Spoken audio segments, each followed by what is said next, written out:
Happy Friday, and welcome to Yahoo Sports Day. And I don't know, I'm on hit that high note. Fenton, I'm Jason Fitz. Yeah, you know, you got to get it. Like, that's how you know you hit the end of the week. Like, I got the full Peter Griffin high note going, and I'm walking. I got swaggy walk coming into work. It is a Friday. We have got a wild weekend to preview, a ton to get to over the course of the next 2 hours. She's Caroline Fenton. I'm Jason Fitz. Caroline, let's start, though. There's a lot of news breaking. So let's get everybody caught up with 3 points. What's on your mind first, my friend? News updates. We had 2 back-to-back MVPs in Major League Baseball. Shohei Ohtani wins NL MVP for the second year in a row. Aaron Judge does the same thing on the AL side. So let's talk about Aaron Judge first.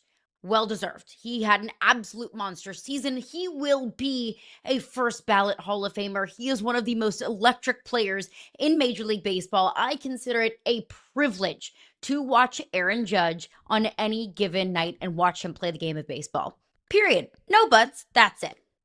Cal Raleigh should have won American League MVP. That does not make Aaron Judge undeserving. It just means that Cal Raleigh had the kind of year that deserves to be memorialized. It deserves to be honored with one of the highest single season distinctions that this sport can offer. Like, sure, Aaron Judge had a higher OPS, a higher batting average, higher slugging percentage, higher WAR, but I've never heard a young baseball fan say, man, I cannot wait to buy a ticket and watch my favorite player increase his OPS. Man, I can't wait to watch this guy go out there and boost his WAR.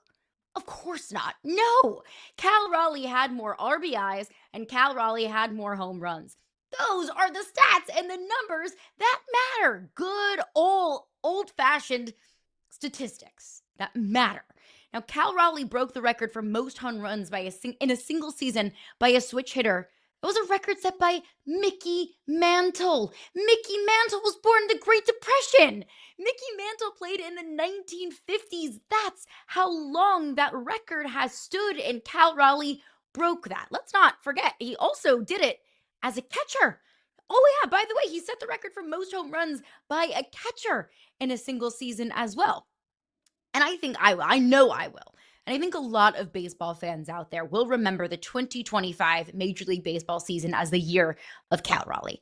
I will think of it as the year that we all fell in love with the Seattle Mariners because of that guy. We will think about the big dumper. This year was the year of the big dumper. And I know as a baseball society, we are all so obsessed with stats and numbers and, the breaking down the percentages and all of these analytics that we have in baseball. And those are a good thing. But I think that kind of warm and fuzzy and holistic and romantic feeling that we all get about baseball also deserves to be considered when we're talking about memorializing seasons in the MVP conversation. And I think that's exactly that kind of warm, fuzzy feeling that Cal Raleigh gave all of us. On the NL side, though, Shohei Ohtani won, and no issues with that. Congratulations. Very well deserved. No problems. No notes on Shohei. Deserved. If only 2 voters had changed their vote in the AL MVP race, then we would have ended up with a tie. So it's amazing how close that turned out to be between those two. And you're right, societal impact matters. Well said by you. I will get to my first point of the day, and it comes in the form of NFL owners crying like children. We've got a bunch of billionaires now who have filed a grievance against the NFLPA. Why a grievance? Because they want to stop player team report cards. Now, this is largely being sort of pushed by Woody Johnson, the owner of the Jets, who's already made sure that we know that he thinks that these things are absolutely, quote, totally bogus. Great reporting from Don Van Natta and Seth Wickersham over at ESPN on this. But, guys, this comes down to one very, very real thing. The NFL owners across the board are cowards with no accountability that hide behind their commissioner while they make billions of dollars and sit on their yachts taking all of our money. There is no recourse for an owner that sucks. We talk about that a lot on this show.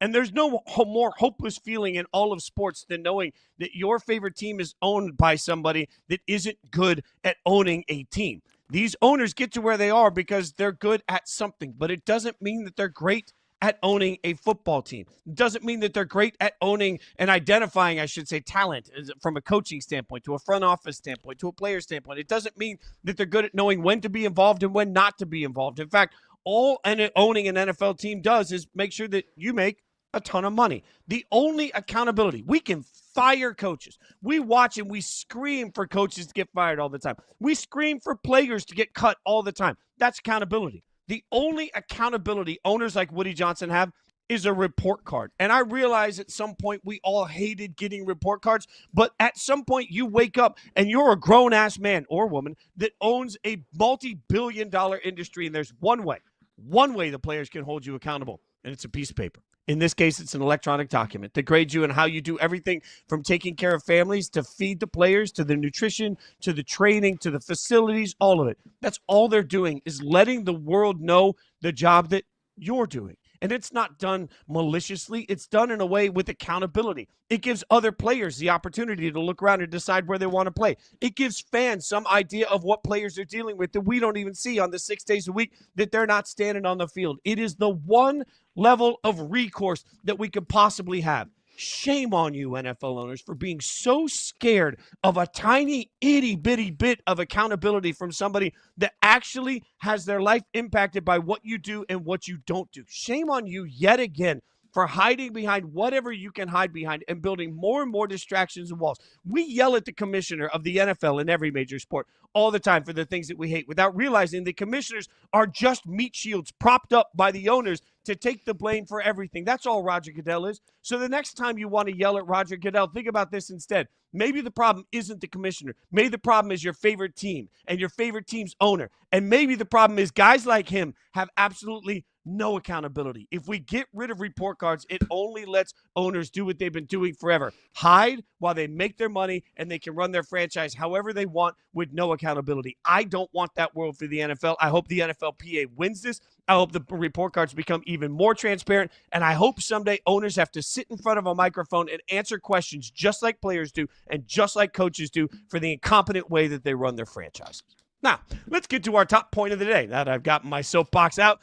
And we had some big football last night. The New England Patriots went out and just beat the Jets. And I say it that way intentionally. Like, this was one of those games that was never in doubt. It was always in control. And I want to come away, Caroline, with some big sweeping grand statement. But the fact is, whatever you thought of the Patriots yesterday, you still think of the Patriots today. They got a big win. Travion Henderson got a big carry load out of this. If you thought they were going to be the first seed in the AFC, they did nothing to change your mind. If you think they played a soft schedule all year and beat up on a bunch of nobodies, they did nothing to change your mind. The reality of it is the Patriots won, and that's important in the modern NFL, but I don't know that we actually learned anything.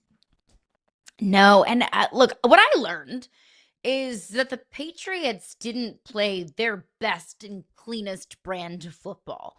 You know, of course, they only put up about 336 yards in totality. It's not, that's not great. 5.4 yards per play. They had the missed field goal. It was not the perfect game. It was not an A+ game from the New England Patriots. But what I learned was that the Patriots don't need to play a perfect brand of football in order to be in total and complete control of a game. And I know it's the Jets, the crummy, crappy New York Jets. I get that. Not every team in the NFL needs to play an A+ brand of football in order to beat the New York Jets. But I learned that about the Patriots, that it wasn't just, okay, we didn't play our best brand of football and we just barely skated by. No, it was, we didn't play our best brand of football and we were in control from the very start of the game. Even when it was kind of close, even when the Jets were able to make it a one-score game, I still didn't feel like this game was in danger for the New England Patriots. I'm not a Patriots fan, but I don't think that any Patriots fans out there were, really kind of clenching and biting their nails whenever it was a one-score game, because I think we all just collectively as a football society just were like, okay, well, the Patriots are going to go out there and they're going to do their thing. And I think that's really impressive. I think that's a sign of a really good football team in the NFL, is when you don't have to play your best A+ 100% best brand of football on any given night and you can still find a way to win. Fitz, can I say it? Can I say it after beating the crummy crappy New York Jets? Can I say that after last night, I feel much more confident in saying that the New England Patriots are Super Bowl contenders? Based on last night? You can. Can I say that? Yeah. I think I believe it. I think I'm buying into it. I've been flirting with the idea of calling the Patriots a legitimate Super Bowl contender over the last couple of weeks. I just couldn't quite get there. And I didn't know what more I needed to see from Drake May or the emergence of Travion Henderson over the last couple of weeks. I don't know what was holding me back, but there was just something that I thought, I just don't think this team is there quite yet. And now I think I'm ready to say it. I am ready to finally let my freak flag fly. The New England Patriots are a Super Bowl contender. I just can't go there. I can't go there because, again, they're not beating anybody. And maybe they are. Maybe they are, but, like, they're just – prove me wrong. They're not beating anybody. And we're in this weird honeymoon stage. Like, this is the weirdest part of what happens with the way that we talk about and cover quarterbacks as a but general they beat society. The Bills. And they beat the Bucs last week. Yeah, they did. They beat the Bills and the Bucs. That's I'll give you that. They beat a decimated Bucs team that I'm not sure we're not going to find out isn't exactly who we thought they were. But they did beat the Bills. I'll give you that. Like, they beat the Bills. That's it. Like, again, as I said yesterday, the Patriots are 9-2. If the Chiefs had played the same schedule, I think the Chiefs would be at least 9-2. I don't. For me, there's just so much left to see in this team against a great team. Like, right now, you say they're a Super Bowl contender. Right now, if I had to bet my house against the Patriots, against the Bills, or the Chiefs, or the Ravens in the playoffs, I would not bet on the Patriots. And maybe that'll change. And Drake May has certainly been one of the best stories in the world. But this is what we do. We fall in love quickly, right? And then that love sort of gets a little weird because Drake May's in the acceleration stage. So what happens in the first few stages of a quarterback is everybody says, oh, my God, we've got one. We are a contender. This is great. And then all of a sudden, 4, 5, 6 years in, when they haven't been able to topple Mahomes, then it's like, this guy's a bum and he can't win the big game. So, like, we're on this ascent, which is going to be particularly weird in New England, where the ascent is always going to make you compared at some level to Tom Brady, which is just an impossible comparison to have. But I feel like because it's Drake May's ascension and because it looks so clean, and I think Josh McDaniels is doing a really good job of calling plays for Drake May. They're on the same page. They're speaking the same love language. I like all of this. I like Travion Henderson getting a lot more run. And you and I both know from covering Vrabel, like, Vrabel doesn't like young players. So the fact that he's putting more and more faith and belief into a young running back, I think that speaks volumes to how this team is still developing. This is a good football team. They're just not a great football team. And I don't think beating the Jets on Thursday changed my opinion on that. Like, I'm trying not to be overreactionary in the moment for once. I will be. I will be. The one thing about me is I'm going to overreact, and I will live in the moment. And I appreciate you keeping me grounded. What more do you need to see? Because I think trying to just hypothesize in my head of how did I get here? How am I ultimately kind of pushing myself, putting the Patriots in the same conversation that I am the Chiefs and the Bills and the Ravens? A big part of it for me is the emergence of Travion Henderson. You bring up, Mike Vrabel doesn't love to, play young players, but we've seen pretty good running back play under Mike Vrabel. Let's not forget a guy named Derrick Henry ran for 2,000 yards when Mike Vrabel was the head coach of the Tennessee Titans. I know Mike Vrabel doesn't call offensive plays. I know that, but it's still the same kind of philosophy overall that Mike Vrabel wants to take care of the football. He wants to run the ball. He wants to run play action. And the emergence of Travion Henderson, who now has 5 touchdowns, 4 on the ground and 1 through the air in the last 2 weeks. I mean, Travion Henderson opens up a completely new aspect of the playbook for the New England Patriots. He adds that next level that Drake May doesn't have to be Superman. Drake May doesn't have to get into shootout with the Patrick Mahomes and the Josh Allens and the Lamar Jacksons in the playoffs because they can lean on that run game. Now, I understand that it was the Jets last night. I understand that they've beaten up on the Saints and the Browns and the Titans. I get that. I understand that. But I do feel like this is a Patriots team. Travion Henderson is the perfect example of that. Is a Patriots team that's getting better week over week. And Drake May, that feels like it is unflappable. Drake May gets better week over week. Drake May has this sense of calm, collectedness, cannot be shaken that I think is really rare to find in such a young quarterback, but is a vital trait in a quarterback whenever you find yourselves in the biggest games of the season and the postseason. To answer your question, what more I need to see, I need to know what they're doing on 3rd and 8 consistently over and over and over again. Who's their go-to guy? And I don't know. What's their go-to play? What's the go-to way they get themselves out of trouble? And I don't know that answer yet. I do feel like I know that answer. Can I ask you a question?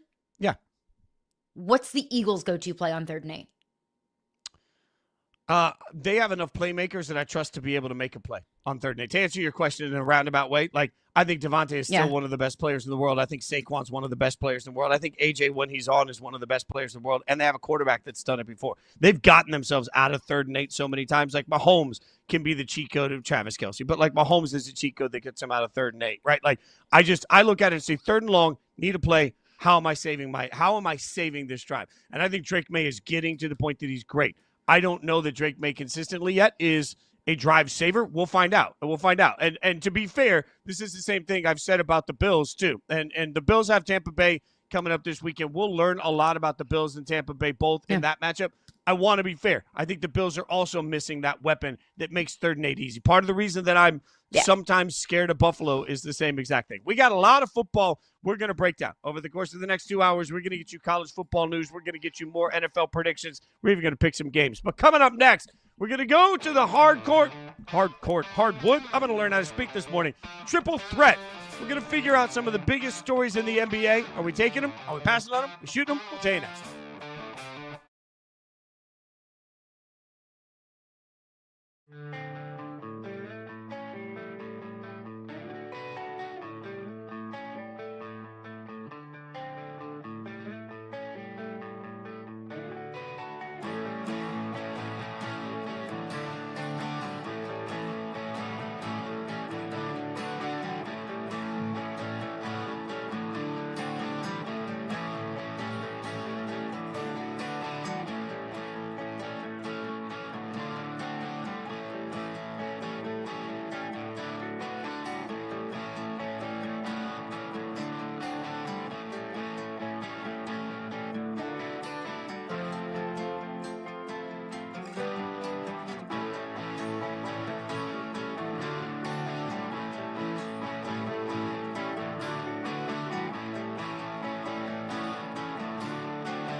Steph Curry and Under Armour have parted ways, making him a sneaker-free agent. His standalone Curry brand will move forward independently. That brings us to a new game here on Yahoo Sports Daily. Caroline Fenton, Jason Fitz, called NBA Triple Threat. From the triple threat position, you can pass, you can shoot, you can dribble. All right, so we've got some big storylines, and then we're going to figure out what are we doing. If we're buying it, we're shooting it. If we don't buy it, we pass it. If we're not sure yet, we dribble it. All right, so that is the construct. Caroline, let's start with this story. Steph Curry, Under Armour, parting ways. This is not a big deal. Are you shooting it, passing it, or dribbling it? That's not a big deal.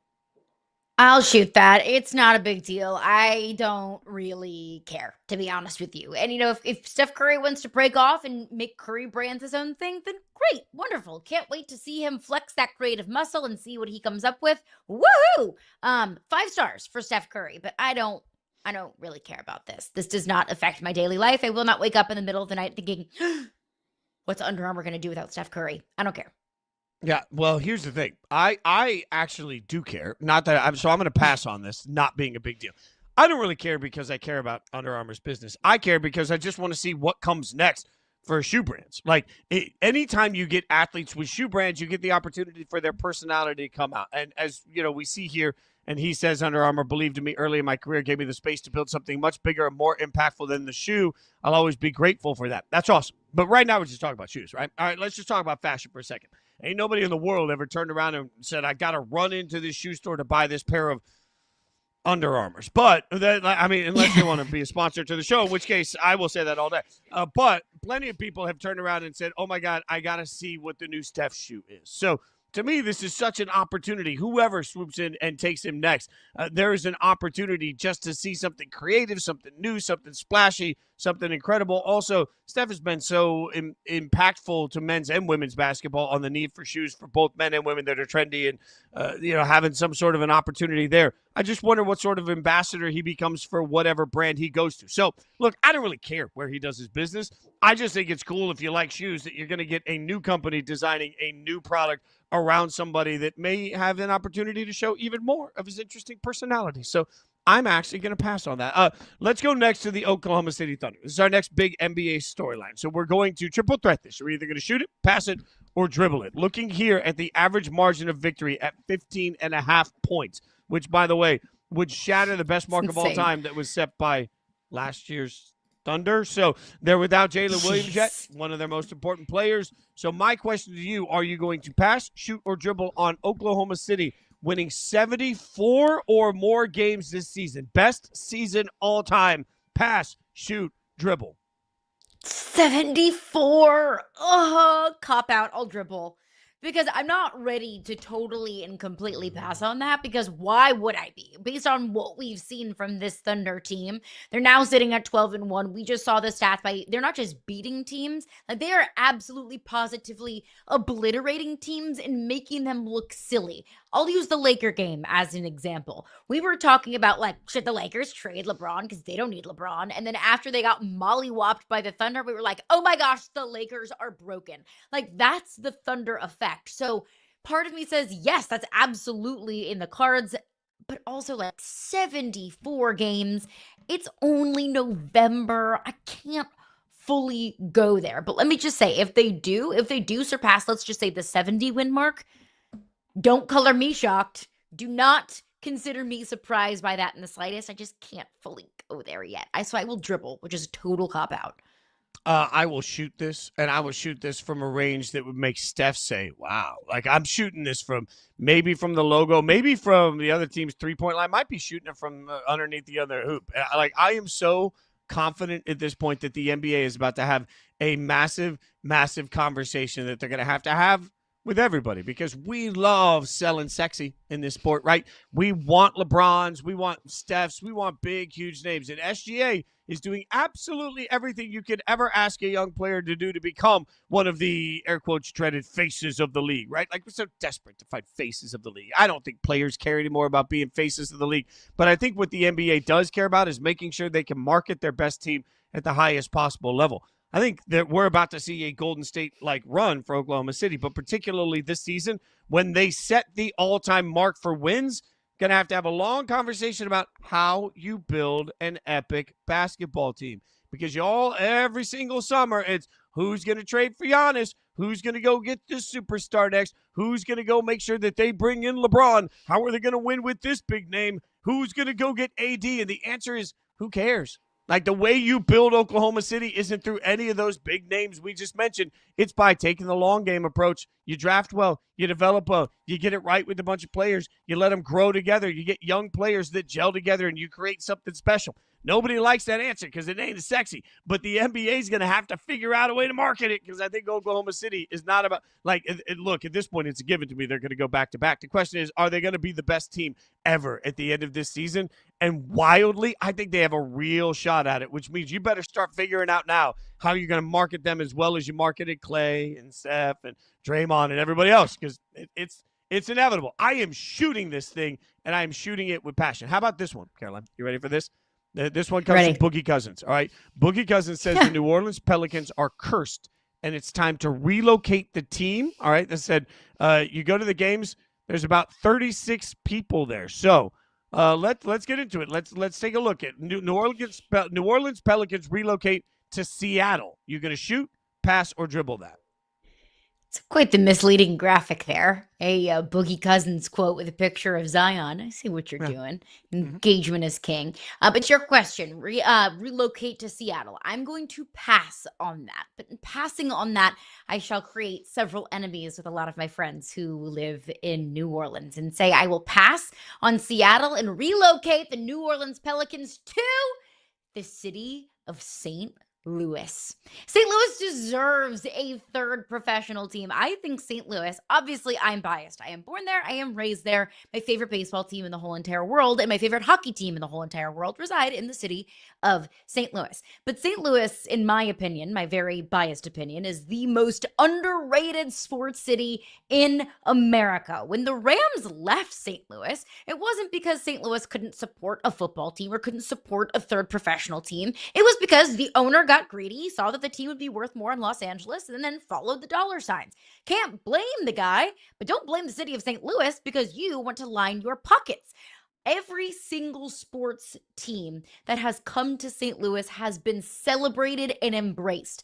The St. Louis Battlehawks of the XFL came in and shattered attendance records in the XFL because people wanted sports. People who are very passionate about the city of St. Louis want to support anything that's involved with the city of St. Louis. St. Louis City FC, the soccer team, the MLS team in St. Louis, they've shattered attendance records and it is always packed. They've invested so much money into that team, not to mention the St. Louis Cardinals and the St. Louis Blues as well. St. Louis citizens, St. Louis residents, and St. Louis locals and natives absolutely adore the city of St. Louis and adore sports. It's a great sports city. And I think if St. Louis got an NBA team, it would be supported wholeheartedly. It's not being supported in New Orleans. The New Orleans Pelicans will always be second fiddle to the New Orleans Saints, and I don't see that changing anytime soon. A professional basketball organization deserves to be supported by its city. The way you said that was absolutely beautiful, and I love it. And I think that the NBA has a problem right now with a few of these markets, trying to figure out how to make these markets really thrive. New Orleans, Memphis, I'm looking at you guys.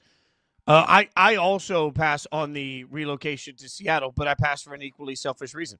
I'm ready for an NBA team to come to my hometown. Las Vegas is so going to get an NBA team. Sports are like bachelor parties at this point. It's like, oh, let's go to Vegas. Like, everybody's going to Vegas. Vegas doesn't get everything. Well, Vegas should get everything. I mean, look, Allegiant Stadium, say what you want about Allegiant Stadium and the lack of home field advantage. The fact is, it was the most profitable stadium in the United States the last 2 years because everything runs through Allegiant Stadium. Look at what the Golden Knights have built. Everybody said that Vegas couldn't be a hockey town. Now look at what they built in Vegas. The Golden Knights are absolutely one of the premier franchises year in and year out for the NHL. Already have two Stanley Cup final appearances and one hoisting of the cup. And I don't know, last time I checked, where's Summer League basketball? Oh, yeah, Vegas. Why? Because we all know that basketball was king for years in Vegas with the NBA. Lakers even played some home games in Vegas over the years, right? Like, Vegas has a rich history of loving basketball. They are going to get an expansion team. I don't think there's any doubt in that. I've talked to people behind the scenes that fully expect that this is going to happen for Seattle and for Vegas. But I say, why get an expansion team when you can just take a team right now that may be in a market that doesn't love it and support it the same way? The city of Vegas will gladly build yet another arena. It's what they do. We're on the cusp of getting the A's, maybe. When you turn around and blink, at some point, Vegas is going to end up having all four major sports, and basketball will thrive. I believe that the NBA has a real shot to be the second most popular thing that happens in Las Vegas behind what is always king, which is the NFL. So I think I'm passing on it to Seattle, but we're both taking the Pelicans. We're just taking the ball and moving them to our respective favorite cities. All right. Sorry, New Orleans. I love you, New Orleans. New Orleans is a great place, just not a great basketball best city. It's just not it's great food. All right, Ben Fawkes is going to join us next. We'll get Ben's thoughts on everything happening right now across the betting landscape. It's a week, so we got some controversies to talk about. We'll do it next.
What you see here are just a few of the betting scandals that we've dealt with in the past few weeks, as tweeted out by Ben Fawkes. I'm fairly convinced I need to rewrite the 12 Days of Christmas and just make it the 12 Days of Scandals. I don't know what 5 golden rings is yet, but we'll figure it out because you get a scandal, you get a scandal, you get a scandal, and a partridge in a pear tree. We're going to talk now to Ben Fawkes. 5 gambling rings. There we go. 5 mafia members in fixed poker games. All right, Ben, thanks for hanging out with us. We appreciate your time every single week breaking it down. Now, earlier in the week, we had an update on the investigation of the Cleveland Guardians, and part of that update is that they are now setting pitch-level market wager caps of $200. So explain the response and what it means. Why'd we get here?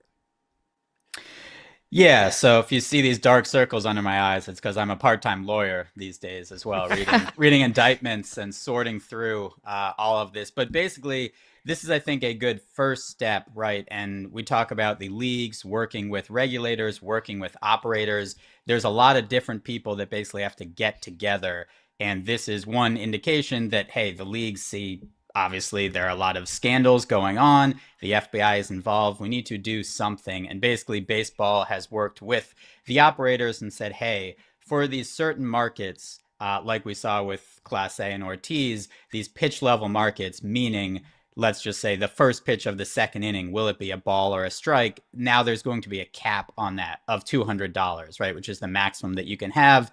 And pitch velocity, which again, in that case, was you could bet on whether the pitch would be, let's say, faster or slower than 95 miles an hour.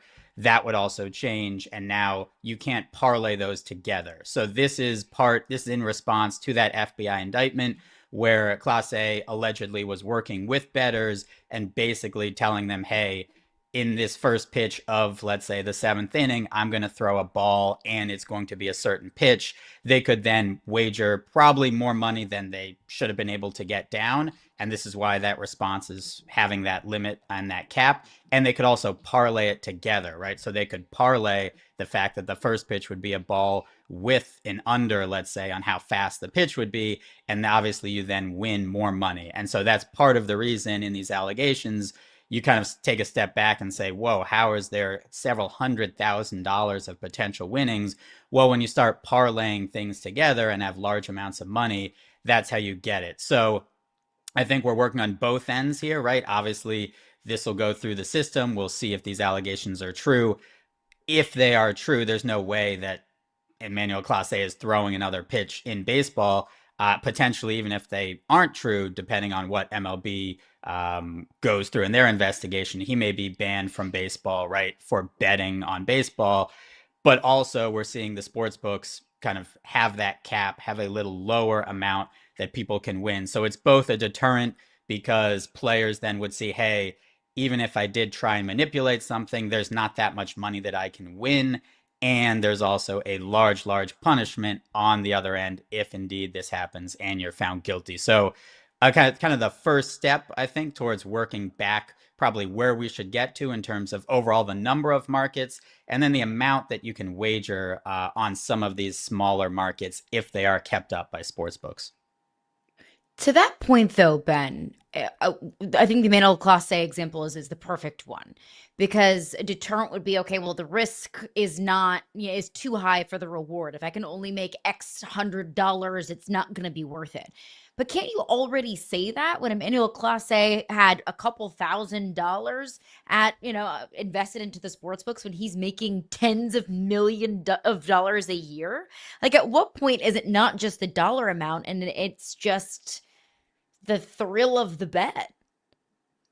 So I think that's where the harsh punishment from the leagues comes in, right? Because ultimately, there's only so much you can do. I guess the way I describe it is greed is always going to be out there. People are always going to try and get something for free. This is the same thing like we would see or similar to insider trading, right? Where if you have the ability to know certain things beforehand and you think you can get away with it and you think you can make some money off of it, that becomes a very powerful incentive. And I think you'd ask many rich people, do you have enough money? Generally, the answer is going to be no, right? And so this is another way to make some more. And I think just the fact that it's something you kind of think you're getting away with, I don't think that athletes necessarily previously understood as well how the integrity monitoring system works. And basically, when you have these small pitch market limits, even if you're betting that large amount of money, right, couple $1,000, $5,000 on one pitch, and then also you have video evidence and the pitch is bounced 10 feet in front of the plate, it sets off so many red flags. I just think athletes didn't quite understand. We've kind of seen the same allegations with the NBA indictments, how these integrity monitoring systems work, and just that you're going to set off a ton of red flags if you're betting large amounts of money on these small markets. And because people are greedy, if they were trying to pull this off, they're also not going to bet small amounts to keep it under the radar, right? They're saying, hey, we have something going here. Let's bet this to the max. Let's get as much money as we can down while the getting's good. Pelissero pointed out that the NFL has put out a memo about trying to restrict some of the props as well. Do you think that we're actually going to see sportsbooks start to limit NFL props? No, in a word. I think this is a good example of somewhat of kind of a nothing burger. This is more, I think, the NFL looking around, right, the sports leagues. And as we saw that tweet I had, we got the UFC, we got, Major League Baseball, NBA, all these different things kind of coalescing and looking around and saying, hey, betting public, we got this. All right, we're on it.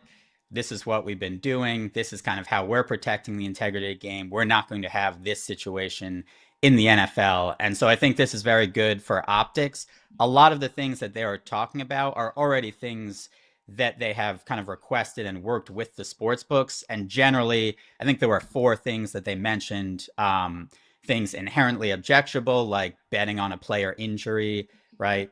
Fan misconduct, officiating related. So that's, again, how many penalties, let's say, might be called. Determinable by one person in one play. I think that's the biggest one that, again, we've seen kind of with those pitch level markets in baseball and in basketball, right? The over-unders for one specific player.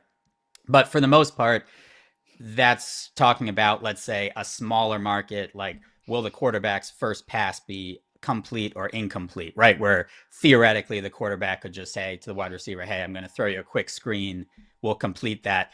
A lot of these aren't offered by books already. And I will say most of what I've seen from a couple of those markets that were offered really is just the Super Bowl, where they're kind of trying to have as many props as possible. And my guess would be this year, we're not going to have some of those, right? And so instead of 3,000 props for the Super Bowl, maybe there's 2,800 props, and they'll reduce, hey, you can't bet on, let's say, the number of flags or the first pass to be incomplete or complete, things like that, or a specific field goal, right? Hey, will the kicker make this field goal or miss this field goal? So again, I think we're getting to probably the natural place of where we should be in terms of the legal market, how many things you can bet on.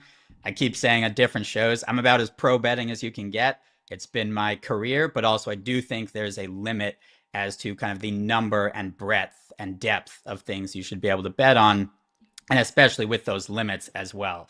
If it's open and you want to put down, $20 on the coin toss for the Super Bowl, I don't have any problem with that. If it's within your means, you're not going to have an edge on that market. But I think once we start going down, hey, can you bet on individual pitches and individual passes? There's probably a certain limit. And I think we're getting back to where we kind of should be. Maybe we had too many before. The Ben Fawkes School of Law. We're all now fluent in betting legalese. So let's get on to the fun stuff. Some ways that we all can make some money. I'm looking at the odds for the number 1 overall seed in the AFC. The Patriots, after winning last night, they're the first team in the NFL to get to 9 wins. They now have the best odds to get the number 1 seed. Is that the best value? Or, with looking around at the rest of the AFC, is there better value maybe on the Colts or the Bills or even the Chiefs? Yeah, this is a tough one, and ultimately with sports betting, basically, letting you in on one of my biggest pet peeves as well is the use of value, right? Value is essentially you're determining what you think the odds should be, and you're comparing that to the odds at a sports book. So if it was, for example, the Patriots are the favorite at plus 190, and I think that should be plus 100, well, that's value, even though they're the favorite. So value doesn't just have to be somebody down the odds board. And I would love to say, hey, I love the Broncos at 5-1, or I love the Bills, even though they just lost to the Dolphins as an 8-point favorite. I think in terms of the ceiling of those teams, right on the odds board, I think the Bills have the highest ceiling if they're playing their best. But it's really hard to trust that defense. And ultimately, I do kind of think, even though the Patriots, it seems crazy at plus 190, I still think they might be the best value. And it's basically because what we discussed before the season, when I believe they were scheduled to be favored in about 12 or 13 games, and everyone said, whoa, they have a win total of 8.5. How are they a favorite in 13 games? But it's just their schedule is so bad, and they've won all of these games, right? So we see some of these teams, the Chiefs, right? They lost to the Jaguars, the Bills, they just lost to the Dolphins. So you lose that margin for error, and in the race for the NFC, for the number one seed, there is no margin for error. And the Bills are chasing the Patriots, and they already lost to the Patriots. So they have to win that second game in a couple weeks if they want to have a chance of passing New England. And New England just doesn't, their schedule, I'm looking at it right now, they have at the Bengals, likely Joe Burrow not back, against the Giants, who knows if Jackson Dart is playing. They then have Bills and at Ravens, two difficult games they certainly could lose, and they finish at Jets and Dolphins. Even if you give them two losses there, by my math, that's 13-4, right? The Chiefs are already 5-4. They would need to win every single game, and that would just be tying them. And the Bills are 6-3. So they have a substantial lead because they've won the games kind of they're supposed to. It's tough to see outside of an injury really someone catching them, I think, for this number one seed. If they win the games that they are favored in, which is what they've basically done this season, and then obviously they upset the Bills to give them that margin for error, I think they've got it right now, as well as Drake May is playing as a potential MVP favorite too. So I'd love to have somebody a little lower down the board, and it's crazy right now that we're in week 11 and the Patriots are plus 190 to be the number one seed, but it's really hard to see another team catching them for that right now. So how do you see the AFC West shaking out with three teams all there trying to compete for the playoffs? Yeah, so I guess I'm a little biased because my preseason pick was the Broncos to win the AFC West. That was my surprise pick. I do think there's potentially a little value on the Chargers here at plus 325. I think it was so long ago that people forget the Chargers, they did beat the Chiefs in week 1, and they have beaten the Broncos. Ultimately, this is going to come down, I think, to week 17 and 18. The Broncos are at the Chiefs in week 17. They're home against the Chargers in week 18. And obviously, they're playing the Chiefs this week. It is surprising the Chiefs, I think, are a 3.5 or 4-point favorite in Denver. That's obviously the respect that kind of odds makers have for the Chiefs, and they've won this division so many times in a row already. But it's tough at plus 140 to take a team that's 5-4. You're basically assuming that they beat the Broncos, and then they still have a hill to climb, obviously, as you see the Broncos at 8-2, the Chiefs only 5-4, and the Chiefs' schedule is also difficult. I think that's the biggest thing. They have the 8th hardest strength of schedule remaining. The Chargers are 10th. The Broncos are 17th. They still have to play the Colts. They still have some other difficult games, the Texans, and again, playing the Broncos. So I probably lean Chargers there. I guess atop the odds board, I would probably still take the Broncos over the Chiefs at those odds. But I think the Chargers, again, they're stacked enough wins. Justin Herbert playing well and that defense playing well. I think there's a little more value on them at plus 325 than some of those top two teams.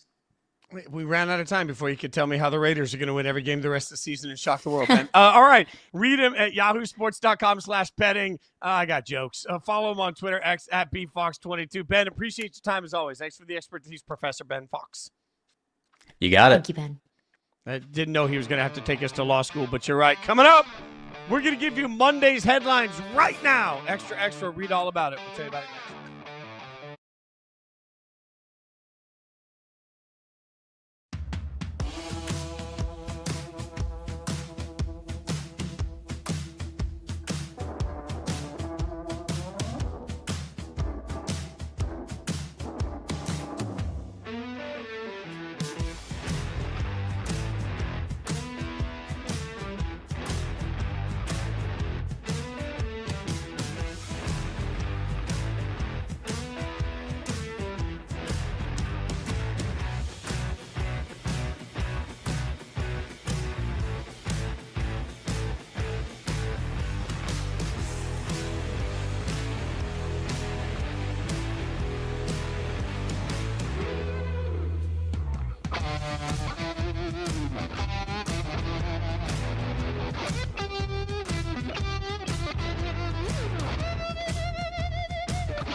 Extra. Read all about it. It's only Friday, but you get your Monday headlines now. For all of you that remember what it's like to run to the corner store and get a newspaper like I do, because I'm old, this is our chance to do that for you now. Like, you get a newspaper. That's right, Caroline Fenton. Some of us had to go down to the corner store and buy the newspaper, the USA Today, open it up and have like a little paragraph on the Raiders, and I would read the little paragraph. I'm like, oh, this is like, yeah, that's.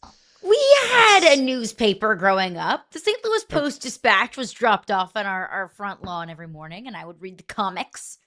Caroline, I had to call the George Michael sports machine late at night on Sundays to find out the score of the Raiders game because the Sunday ticket didn't even exist when I was a kid, okay? That's just a reminder. But we're going to give you right now Back in my day. I walked uphill both ways. All right, I'll start. I'll give you the first headline, extra, read all about it. We'll pull it up here. Ravens, Kings of the North. That is our first headline, Kings of the North. Look at that. The full Game of Thrones. That's good. That's very good. I am going full Game of Thrones on the Ravens being in first place in the AFC North come Monday because, look, this is simple. All I got to do the math is two ways. The Ravens are going to win. Good on that. And then the other side of it is I need the Bengals to beat the Steelers. Bit of an upset. I know. Like, when I'm Flacco back, everybody thinks this. No, the Steelers are not a good football team. So it would not surprise me at all to see the Bengals, who are not a good football team, beat the Steelers, who are not a good football game. Not and a good what football is team. extra, read all about it. Not going to be a good football game. Two teams that suck are going to battle it out. I think the Bengals can win that football game. I definitely believe that the Ravens win this weekend. That puts us on Monday with the Ravens in first place, the most predictable thing that we thought was unpredictable 2 months ago. Yeah, it does feel like Lamar Jackson is inevitably our Ned Stark, no? The King of the North. Yeah. It is astonishing to me, the amount of benefit of the doubt that some teams get and some teams deserve. Even when the Ravens dug themselves in such a deep hole, we on this show, whenever Frank was coming in for his power rankings, we were all talking about, it doesn't matter that the Baltimore Ravens have won 2 games. Like, they're still going to win the division and they're still going to find themselves deep in the playoffs. And here we are. We see it playing out in real time. Yeah, the Ravens are still below 500. Yeah, the Ravens still have a whole lot of digging out of the hole to do, but I give the Ravens the benefit of the doubt, and I trust the Ravens to be able to do that. So I think that might be the coldest take of the day, the easiest prediction to make. And I say that with all the love in my heart. But the Ravens are going to win the AFC North. I'm a hot It's take inevitable, machine. no? Carol, I'm a hot take machine. Sometimes every once in a while, you just got to calm it back, everybody. Like, you got to keep people lukewarm. You got to, this is my version of just like an off-speed pitch, all right? I'm throwing fastballs all show. I give you an off-speed pitch. That's what we do. All right, why don't you give me a headline? Show me how it's done. Give me a breaking news here on Yahoo Sports Daily. Patrick Mahomes is good at football. Tell your friends. Okay, so my headline on Monday, it will read Sayonara. News updates. Because AL Cy Young Award winner Tarek Skubal will be traded to the Los Angeles Dodgers. There's already been a whole lot of discussion and conversation, some rumblings. The rumor mill is rumor milling at MLB winter meetings. And it does kind of feel inevitable that Tarek Skubal will no longer be in Detroit. He's come out and said that he wants to stay in Detroit.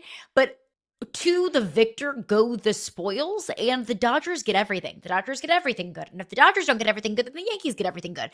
I don't think Skubal's going to get traded within the AL, but it does feel like it's inevitable. Any good player on the trade market is going to go to the Dodgers. So here's the thing. I want him to stay with Detroit. I do too. Skubal with Detroit. I think we both want this. Yes. If he's going to go anywhere, let him be a Dodger. Look, as I've long chronicled on this show, last October I became a lifelong diehard Dodgers fan during the playoff run. So all I know is championships. Look, as the person that's been a fan of the Dodgers, that's not allowed. 13 months, I have 2 rings, right? Like, I'm pretty sure that I'm going to end up going to I'm going to start buying World Series gear. I'm going to buy the hat, like everything. Like, it's just going to be all decked out. I've been a fan. It's not allowed. What are you, also a Lakers fan and a Cowboys fan and an Alabama fan? Look at you, Fitz. Well, I was a Lakers fan as a kid growing up. I mean, I am from Vegas. I just never had a favorite baseball team. And last fall, I decided it was going to be the Dodgers because my buddy Gio, such a fan. We were watching the Dodgers games in dive bars, and I was like, this is fun. All I know is chips. Skubal would get me 3 in a row, and that's what I need. That's what I deserve as a fan. I deserve back-to-back to back. That's what I deserve. Like, back-to-back to back. 3-peat. That's what baseball wants. You don't deserve that. As somebody who has not suffered at all in your baseball life. You do not deserve that. But the disgusting thing is, Fitz, even though the Dodgers have a top 3 payroll in Major League Baseball, they'll have salary cap space for Tarek Skubal because Clayton Kershaw's retiring, which opens up the books for Tarek Skubal. It is astonishing to me how the Dodgers can continue to get away with this. They continue to get away with highway robbery. You say get away. They'll do it again. You say get away. You say get away. I say continue to run with such efficiency that they put themselves in the proximity of championships annually, which is what we all want as sports fans. It's tough, you know. I think tough. every new baseball fan has to live life as a Mets fan for like 5 years. So you learn what it really feels like to be miserable as a baseball fan, and then you can graduate to whatever other team that you want. But I feel like that should be your prerequisite, is be miserable for a few years, and then you can enjoy victories. I think organizations should be coming to me. I mean, I'm an Aces fan, a lot of championships. I'm a Golden Knights fan, got a Stanley Cup, right? I'm a Dodgers fan, back-to-back World Series. We won't talk. We're also about a Raiders fan, so let's not bury the lead. The one team I have tattooed to my body does nothing but disappoint me. Let me get you the next. Sad that I have a Raiders tattoo. Let me get you the next headline. All right, you ready for this one? This is college basketball related. There's a massive game this weekend between BYU and UConn. So my headline, as it is now, DeBonsa detonates Hurley's head. You see it right there. AJ DeBonsa going to go out there. He's going to have the sort of game that within the first 3 minutes. 3 minutes is my over-under on the first time that Hurley goes full explosion. That man on the sidelines, like here's the thing. We all have a get-back coach, especially in college football. We're used to a get-back coach. It comes like, here's what Dan Hurley needs. Like, I think what Hurley needs at this point is not a get-back coach. He needs a hug coach. He needs a hug, like, I'm going to hug you, and I'm going to make sure everything feels better. And at some point, that hug is going to make everything feel right. So I need Hurley's going to need that hug, and Dan is going to have the opportunity to get that in the first half because DeBonsa is going to go off. This is another one of the most predictable things that you've said of the day. Thank you. Because I think like a lovely, sunny, 75-degree day where the kids are up playing in the yard and the birds are chirping would piss Dan Hurley off. Like that alone would detonate his head. He finds something to be angry about no matter what. And especially when you have one of the most electrifying players in college basketball at the moment, in AJ DeBonsa. I mean, I 100%, I buy this 10,000%, and I just can't wait for the Dan Hurley freak out, for the Dan Hurley when his face is reaching shades of red that I previously thought impossible. That's coming from somebody who watched Brian Kelly on the sidelines for several years. I can't wait to hear Dan Hurley's post-game press conference after AJ DeBonsa just absolutely balls out and goes off. So yeah, I'm buying this 100%. Hurley needs to buy in on this whole bit, by the way, and start coming to games during Christmas time dressed as like the wet bandits from Home Alone, where like the top of his head is all like burned out with the little cap just because his head went. All right, give me a headline. I also want to know if that Photoshop, if Dan Hurley's face was actually Photoshopped red, because I kind of feel like that was just a picture. Like that was the shade of his face. Yeah, that's just him, au naturel. Okay, my final headline. Bill is back. Start spreading the news, because Bill's gonna be interviewing for the Giants head coaching opening. Thank you very much. Bill Belichick, by Monday, we will hear the news that Bill Belichick got an interview for the New York Giants head coaching opening. I do think, though, it is pretty indicative of how much he has damaged his reputation, that a year ago it would feel like truly inevitable that Bill Belichick would be the next head coach of the Giants. Now it's not a slam dunk, but I mean, come on. Bill Belichick won 2 Super Bowls as the defensive coordinator of the New York Giants. He has long said that he would love the head coaching job of the New York Giants, and he's not employed by the NFL. He can interview with any team in the NFL at this point. So I know he says, we're on to Wake Forest, just like we're on to Cincinnati. I know he's going to say that with the media because he's still deep down inside is still Bill Belichick. I don't know if he's going to get the job. I think North Carolina fans would be elated if Bill Belichick got the Giants job, but I think he's at least going to be interviewing for that opening. The most stunning thing you just said that I'd never thought about is that if he hadn't coached at all for the last year, if Bill would have just sat back and done TV for the last year, we would have spent the last week talking ad nauseum about what will Bill do as the next coach of the Giants. It's that we've seen this abject disaster at North Carolina that makes everybody take pause. But you're 1,000% right. I love this headline. I love this call by you because I can't make the logic make sense where he doesn't interview. And I will remind everybody, while there's plenty of legalese attached, frankly, Antonio Pierce is a name that's been rumored about with the Patriots as well, or with the Giants as well, I should say. There's nothing that prevents them from interviewing AP and then Bill Belichick right now. These coaches are not currently working on other staffs in a capacity that would limit that. So I love this call by you. I expect the interview to happen. All right. We will keep breaking down the news of the weekend because we have got the absolute game of the century of the week coming up. Seahawks-Rams. We'll tell you about it next.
The Rams are 5-0 versus the Seahawks when Stafford plays.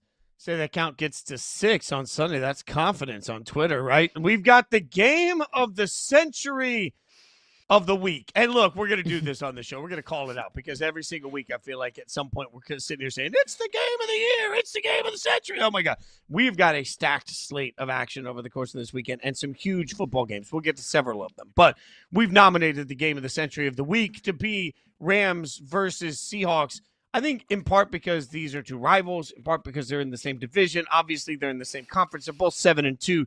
They both have had so many times where whether you're looking at the numbers or whether you're looking at the eye test, these look like two amazing football teams. So, Caroline, like when you just sit back and think of it from that perspective, I think all of that stacks together to be why this game feels so big in this moment.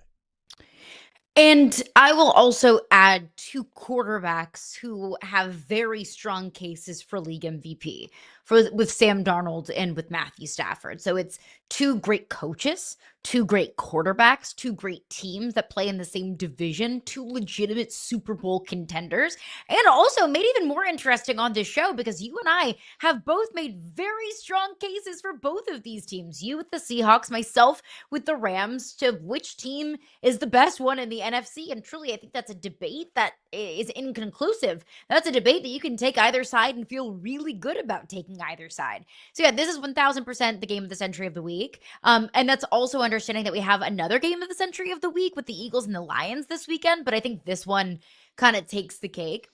There are so many fascinating matchups within the matchup. But Fitz, what I'm going to be watching is the specialty of each head coach.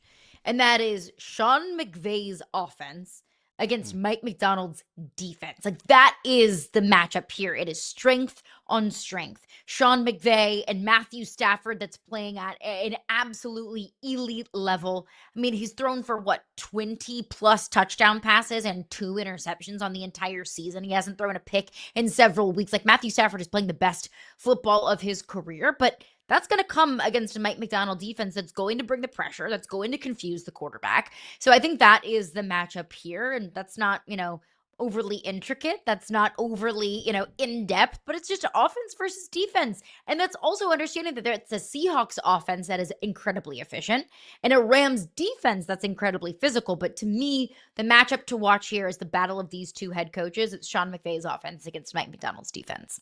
Yeah, and look, to that point, they haven't played a defense, they being the Rams, haven't played a defense that I think is really worth a snot for a long time. Like, 49ers are beat up, the Saints suck. The Jags defense was hot for a minute, but not anymore. The Ravens defense is decimated. Like, it's just, they've been able to go out and really dictate the line of scrimmage both sides of the ball. So I think you're right. But interestingly, I trust Matt Stafford so much. That's where this really comes down to. What quarterback's gonna see it, read it, and make the right decision? So I trust Matt Stafford, who is, without question, one of the MVP candidates in the NFL this year for a reason, right? Like, he's playing so clean, so efficient. He's seeing the field so well.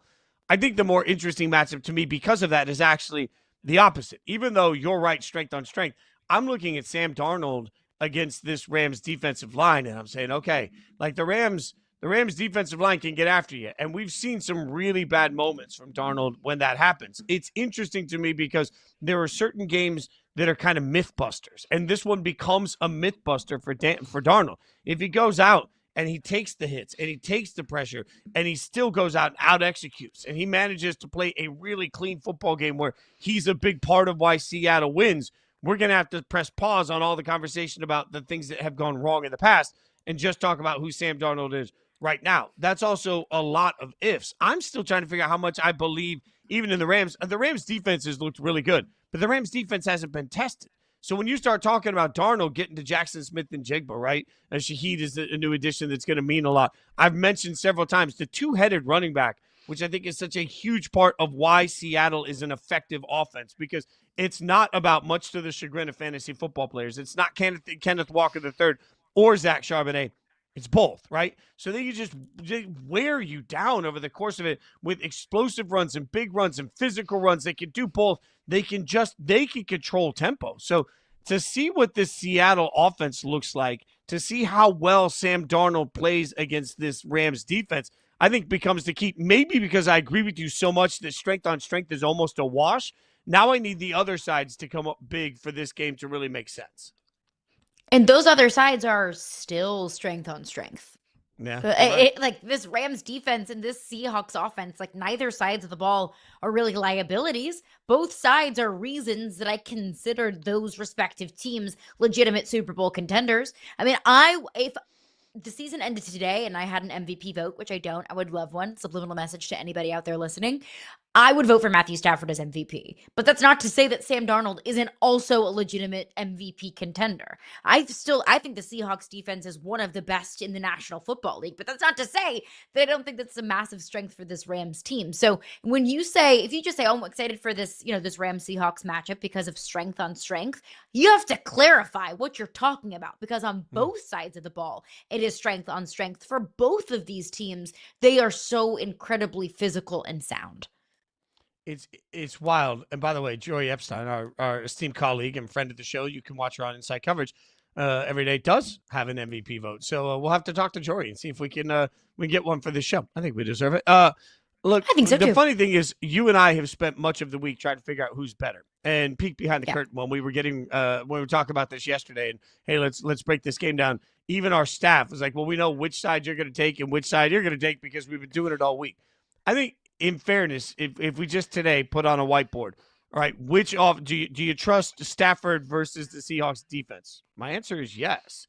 And then the question of, do I trust Sam Darnold against the Rams defense? I'm a little nervous about that. I've put all of my eggs. I've pushed everything in on why I think the Seahawks are a better football team, and we're splitting hairs.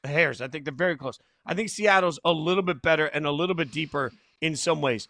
But I do think it's fair to say, man, I'm not sure how much, because if I want to make both of these coaches, if I put them up on a whiteboard, I think I trust McVay a little bit more than I trust Michael McDonald. Like, that's not a hot take, right? So it's so interesting to me that all of my math seems to take me to a Rams win, but my stubbornness to just what I've seen from the Seahawks and how explosive they can be, how much they can control, how much they can win different ways continues to take me back to the Seattle side of this. But Caroline, to your point, if I actually was just making a pros list and a cons list, I think the Rams have more check marks in their favor.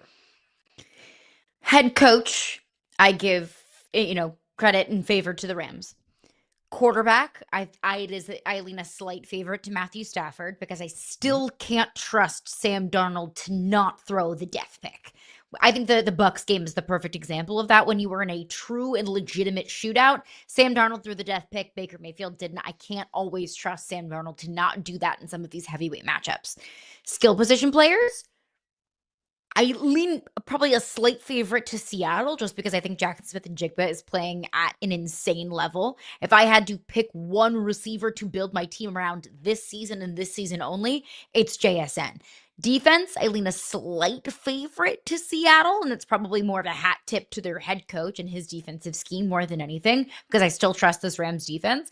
So when you break it down, these two teams are so evenly matched. It just comes down to who do you think is going to make the fewer mistakes?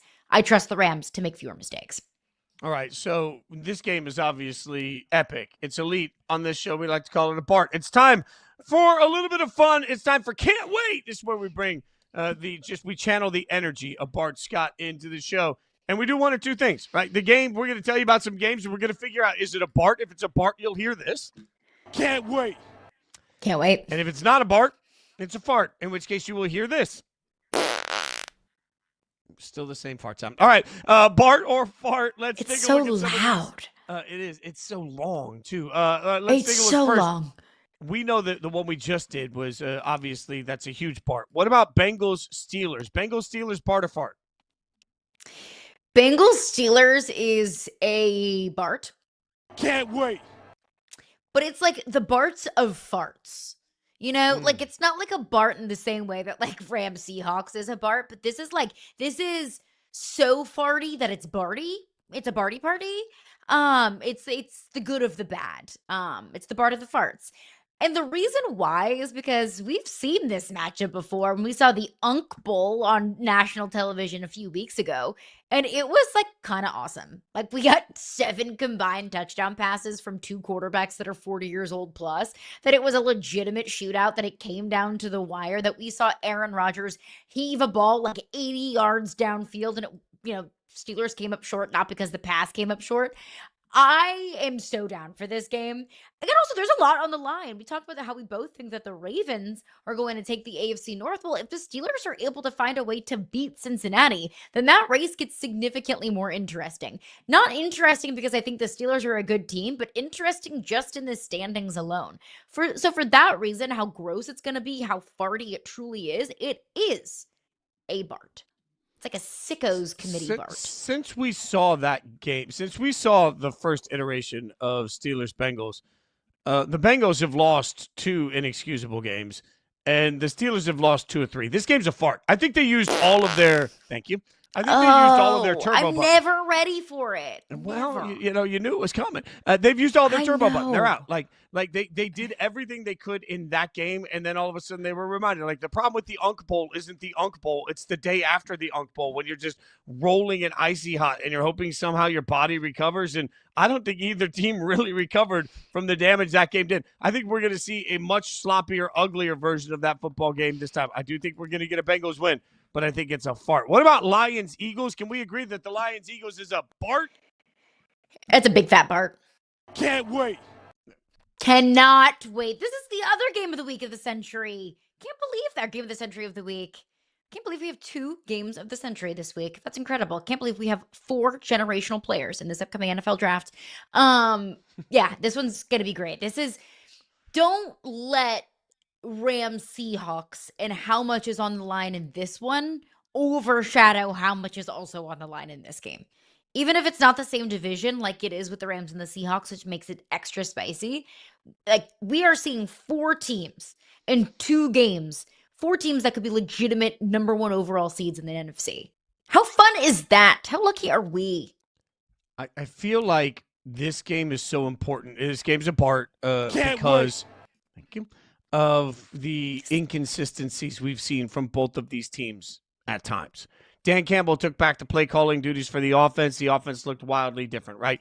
The Lions offense looked like it finally kicked in gear. Is that sustainable? I don't know. I know that there's been moments where the offenses look great. There's been moments where it hasn't. There have been some times where the Lions came out a little bit flat. There's been times where they've come out and looked like the best version of the Lions we've seen over the last 3 years. If you took just the best of the Lions this year and what they put on tape, just those moments of the best, and you stacked it together, it would be, without question to me, far and away the best team in the NFL. The problem is you don't get that consistently week in and week out. So then they're taking on an Eagles team that, frankly, I don't think A.J. Brown is wrong when he talks about how the offense is broken. The result is not broken. They win a lot of football games, but you can't just worry about the result. You got to worry about the process, right? Like, I think that's where, as Nick Saban always says, don't worry about being the best at anything, because that's a variable you don't control. You can't control if you are the best. You can only control if you are your best. That's an important moment here, because it's all right for A.J. Brown to look around and say, hey, we're winning games, but we're not doing things that we need to do. And I think he's right. The offense looks broken. So these are two teams that if you took the best of what they've done on film and you put it up against each other, this would be the sort of once in a generation, oh my God, football game you can't wait for.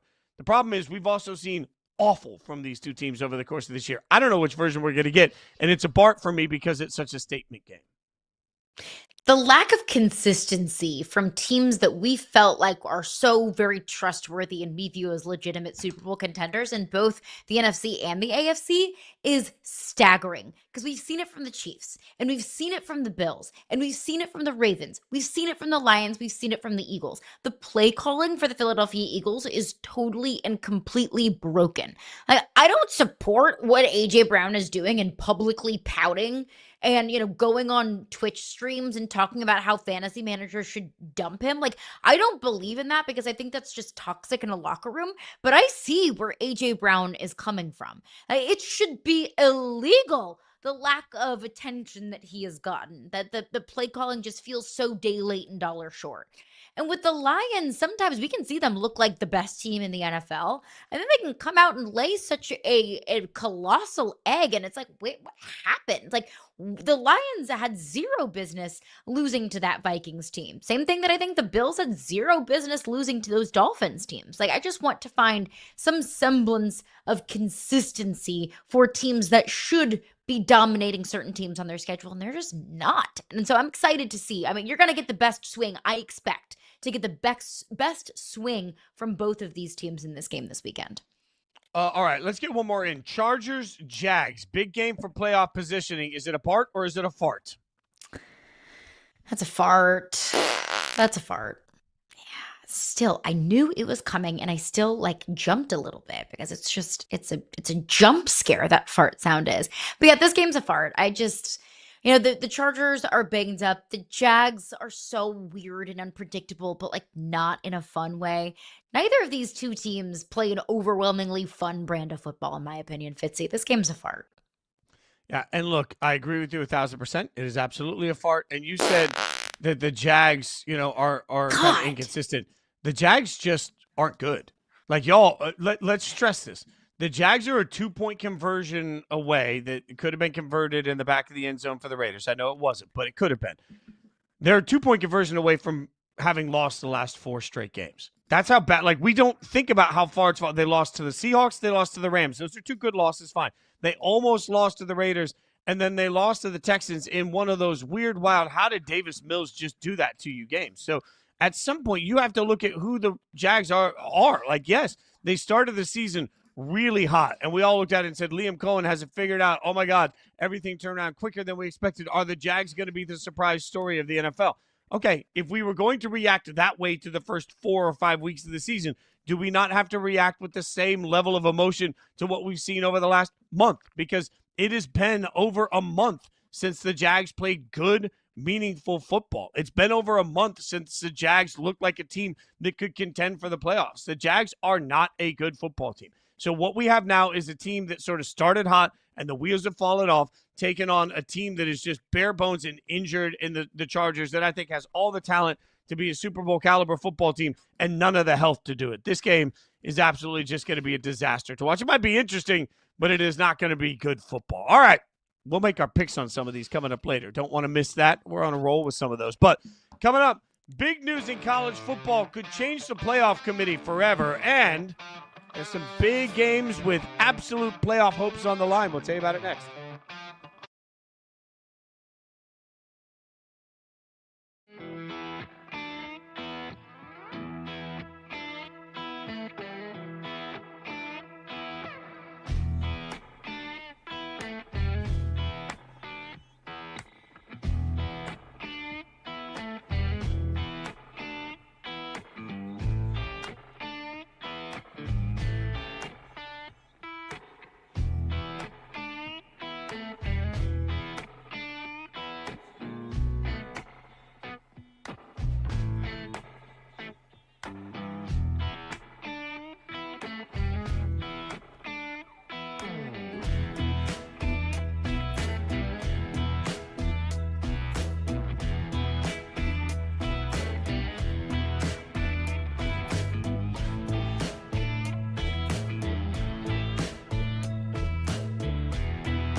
Huge news in college football. Baylor AD Mack Rhodes is taking a leave of absence after an internal investigation into Rhodes allegedly confronting tight end Michael Trigg over the type of undershirt that he was wearing against Arizona State, that per our own Ross Dellinger. Rhodes serves as the CFP chair. He's also stepping away from the committee. What does that mean? That means that his seat with the committee had to be replaced as well as the responsibility of being the committee chair. That's all now official. So we know that he's being replaced by Utah Athletic Director Mark Harlan, and then Arkansas Athletic Director Hunter Yurachek will now serve as the chair. Caroline, I cannot stress enough how important this should be to college football fans because, frankly, imagine if we were sitting there and we'd had weeks of debate over the best pizza, and all of a sudden the person that's in the room, one of the voters in the room, changes, and the new person that comes in is like, hey, guys, what about Detroit-style pizza? And the whole room hadn't really thought about that, but now all of a sudden you have a wrinkle. There's only 13 members in a committee. One change to a member at this point in the season could force, like, we don't know, does this guy value the eye test? Does this guy value, is he going to value analytics? Does he think they're doing the whole thing wrong? Is he going to challenge thought processes differently? Like, we genuinely don't know what to expect when you change somebody in the committee. It can change the entire tone of the conversation for everybody that votes. And I think that it should, right? Because that's the beauty of having humans on the college football playoff committee. That's the beauty of having, human perspective and nuance in this conversation. And if you have a new person with different perspectives, different biases, different things that he or she might prioritize, then that should change the process. But I would not be surprised if we start to see some sort of shakeup. Maybe not necessarily at the top, but I think where you really start to see what the committee values is kind of in that mucky middle, right? In like the 6 to 10 or the 8 to 12 kind of area. And 8 to 12, that's a massive difference. Because if you're ranked 12th in the college football playoff rankings, you're probably not making the college football playoff due to bid thieves. So that could be the difference of a team making it and not making it, or, home field advantage in the playoffs versus not having home field advantage in the playoffs. So this change, under a microscope could be massive. It could be a huge difference. But it kind of just brings up the overall point that I have and have always had and will continue to repeat until anybody can listen to me. And that is, I don't think any active and sitting athletic director should be on the college football playoff committee. Doesn't that feel a little icky? Somebody with an active and legitimate rooting interest into the college football playoff is making decisions of who gets into the college football playoff. Like that feels gross to me. You shouldn't have an active rooting interest and investment into the playoff and be deciding who gets into the playoffs. Playoffs. No, to your point, and I think this is important. A lot of people may not realize that when you receive any compensation from a school, or any family member receives any compensation from a school, you are recused from a vote. So what happens is anybody, if they're voting, the way the voting works is they take the first 3 teams, and then they take the next 3 teams, right? And then they'll go in and they'll re-debate number 3 versus number 4. This is how they do it. Everything's done in groups of 3, and then they re-debate the last and the highest. So sometimes you can end up, in past years, you've ended up with as many as 5 or 6 people from a 13 member committee having to recuse themselves from a vote. So you'll have 6 or 7 people total responsible for this vote now, because people have to walk out of the room. You have to walk out of the room completely, right? But even imagine if Caroline and I are on a committee and it's like, okay, you guys are voting about Yahoo Sports Daily. We'll leave the room. Do you believe that the rest of the room isn't going to feel some kind of way knowing that we have to walk back in the room and then find out where you voted for the team this interest that we have? So you're 1,000% right. That's where this gets really complicated, is that you've got sitting athletic directors that are going to have to leave the room. And then sometimes there's questions of, well, how do they feel about their conference? And how do they feel about other conferences? How do they feel about SEC or Big Ten bias, or all these things that we talk about? Like, it's so complicated. I agree with you 1,000%. And I think it does throw total chaos into this year's committee. We'll know when we get through the course of the Tuesday. We'll know if much has changed. I agree with you also. I don't think necessarily we'll see a change in the top 3, but I also don't know. Like, what if this new committee feels like one member having a change in analytics? As we said earlier, 2 voters, if 2 voters for the AL MVP would have changed their votes from first and second, if they would have simply flip-flopped first and second, 2 voters, we would have had a tie for AL MVP. So who knows what change this will have. The other thing, too, important to point out, and when we talk about, biases, Hunter Yurachek is looking for a new head coach. I would have to believe that Hunter Yurachek is looking at the head coaches of some of these programs that are in contention for the college football playoffs. So let's take John Sumrall at Tulane, for example. I'm sure he's on the coaching hot board at Arkansas. How does that affect the way that Hunter Yurachek views Tulane and the group of 5 in this conversation? Like, just because Hunter Yurachek isn't actively getting money from Tulane doesn't mean that he's not going to feel some way about Tulane. I know that's just one example, but maybe Hunter Yurachek looks at it and like, look, I don't want to have to wait until January to hire my next head coach. It would be great if Tulane didn't make the playoffs. Or I want my next head coach to be fresh off the playoffs. So I'd love to, give Tulane a little bit of something. I'm using, an anecdote and an example. I'm not saying that Hunter Yurachek has that bias. I'm not saying that's going to happen. I'm not saying John Sumrall is going to be the next head coach at Arkansas. I'm just using that as an example of how, being an active sitting athletic director will fuel the way that you vote for some of these teams. All right, so let's take a look as we brace for Tuesday on some of the action we're going to get this weekend and what it could mean for Tuesday's committee. Playoff hopes could be dashed. Texas UGA, Texas Georgia, one of the big games. What do you think? We got playoff hopes dashed for Texas in this game? 1,000%. Texas is not headed to the CFP. They will get their 3rd loss of the season against Georgia, and I think that's maybe the easiest bet of the weekend. Georgia doesn't lose in Athens to any team not named Alabama. Gunnar Stockton is playing at an incredibly high level. Georgia's run game is only getting better. Georgia's defense is going to throw things at Arch Manning to totally and completely confuse him. I think that Texas falls out of the playoff race this weekend. There is not a world where I would sit on committee and I would say Texas was ever the 10th best team in the country. They're going to show that over the course of the weekend. and they will do what college football does. They'll take care of their own mess. It'll get out of the way of the college football playoff conversation. I do think this game's interesting. Number 21, Iowa. Stop rolling your eyes, everybody. At number 17, USC. Stop rolling your eyes, everybody. This is a big one because USC does have enough ammunition left. I said this the other day, but if you look at what their schedule has in front of them, they have enough quality opponents left that they could play their way into the college football playoff conversation. And Iowa at 21 from the committee is giving some level of, the committee is saying, hey, we believe this is a good football team. USC could roll here and end Iowa's hopes, and in doing so, even help their own.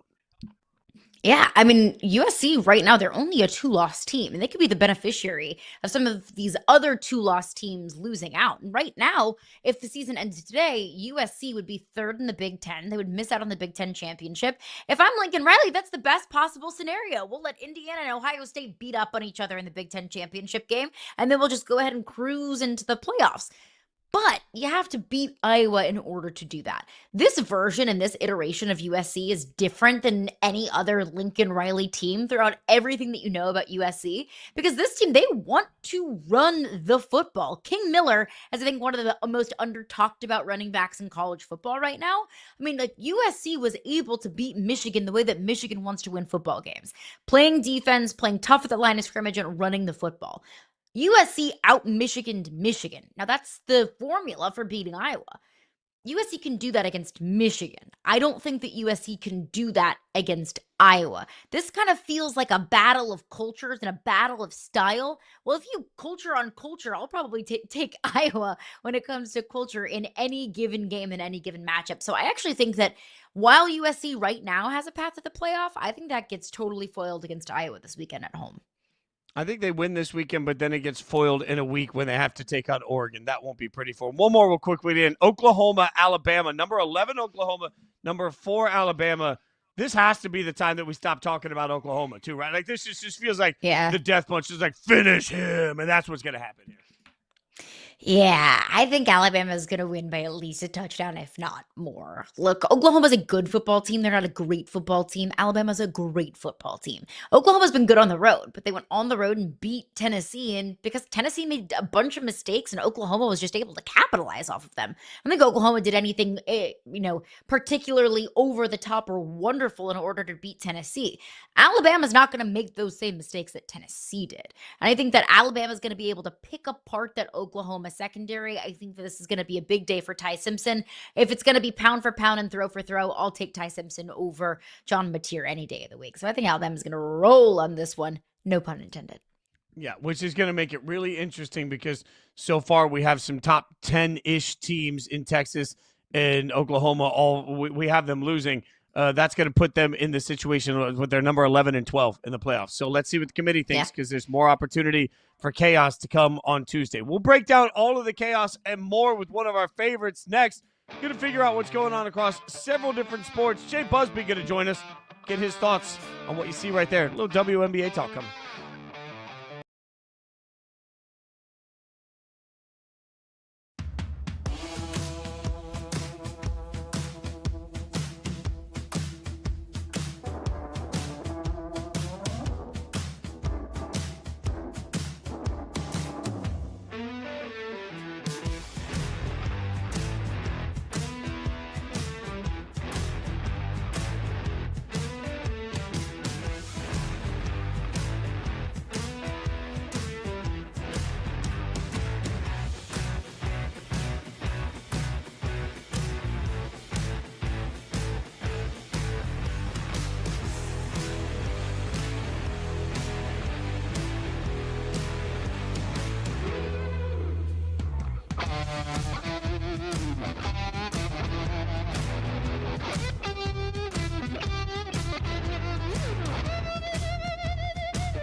Neko Ogumike, the WNBPA president, has signed with Project B, a new women's professional basketball league set to launch in November of 2026. Project B players will receive an undisclosed salary plus an equity stake in the league. Project B league officials have stated that 66 people will earn higher salaries than those currently offered in the WNBA, with a potential WNBA lockout looming. This is where things get really complicated. We're going to break this down, plus a lot more with Jay Busbee right now.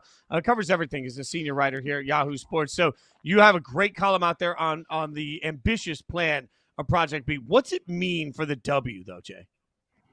It means a threat. It means a real serious threat because the WNBA has spent so many years, so many decades now as kind of the only game in town in terms of professional basketball in the United States that they were vulnerable. They were vulnerable to what the tech industry would call disruption. And you're seeing that. You're seeing it with Unrivaled. And now you're seeing another potential threat with this Project B, which is, that's a working title. That's not the actual name of this new endeavor. But the idea is very similar to pay WNBA players a higher salary, give them an equity stake in the league, and expose them to a global audience, not just a domestic one.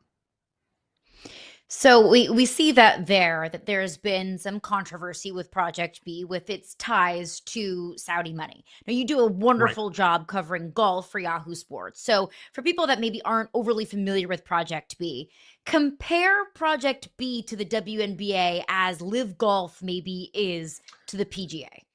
Yeah. I mean, that's the easy comparison, but the Project B folks are very explicit about saying they do not take Saudi public investment fund money. They don't take sovereign wealth fund money. They are aligned with a Saudi company in order to do promotions and distribution, but their money, their capital comes from other sources, whereas Live comes entirely from Saudi Arabia. That's all Saudi oil money. So it's an easy, I'm not going to say mistake, but it's an easy assumption to make. But Project B is more diversified than that, and that doesn't necessarily mean anything one way or the other, unless you have a particular bias for or against Saudi money.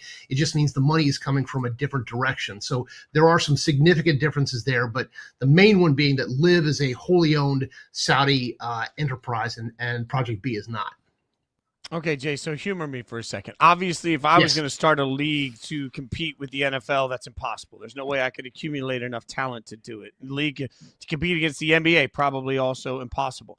But if I want to create a new league for women to play basketball in and take down the W, I could make the argument that all I have to do is offer a wild amount of money to, 10 players and then get everybody else to come in. What prevents somebody from just coming in and saying, fine, I'll give Caitlin Clark $250 million up front, and I'll build a whole league around her with these 10 stars, and nobody's going to need the W. Man, I'm in with you. If we could find somebody to give us $250 million, we should do that ourselves and start a third rival league. That's exactly it. And the WNBA is that may be a sticking point in terms of future contract negotiations and CBA negotiations in terms of playing in other venues. The NBA doesn't let you do that. The PGA Tour doesn't let you do that. But the WNBA does. And as we've seen, many players will go overseas to make money outside of the regular WNBA season. Now, if the W is going to say, hey, you can only play for us, they're going to have to make it financially worth the player's while. And that's what the vulnerability is. They haven't done that. And therefore, there's that huge vulnerability right there in terms of finances that Unrivaled and Project B are exploiting. You've done a wonderful job breaking down this league. I think it's fascinating to see kind of the inception of this new league, Project B, but that's not been the only thing that you've been covering. You've been overseas. You've been traveling across Europe. Where in the world is Jay Busbee? You've been covering the NFL presence in Europe. So from what you've seen, I know the goal is to expand the NFL's influence and presence overseas. What were some of your biggest takeaways from observing the NFL in Europe? Well, the NFL did a really good job of investing itself into I was in Berlin. The game's in Madrid this weekend. I was in Berlin. The NFL did a really good job of investing itself into the community and setting up all these little houses. They have 11 teams that have a marketing presence in Germany. And so what they're doing is trying to tap into that kind of soccer fan fever that allows them to create new fans basically out of whole cloth. You're, in America, you're exposed to the NFL from birth, and you kind of decide early on whether you're into it or not. In Europe, they're into soccer from birth, or as they call it, football, and they call the NFL American football. We all know what we're talking about here. What the NFL is able to do is reel in people in a different way and get them aligned with teams in a different way. Like, for instance, I went and talked to some Falcons fans, some European Falcons fans, and I wanted to know, why did you choose the Falcons? What made you choose the Falcons? And they had the greatest reasons. One guy liked the Georgia Dome because there was a WrestleMania in there, and then he liked the Falcons, because they played in the Georgia Dome. Another guy, and he may have been lying to me, I don't care if he was or not, I didn't fact check him.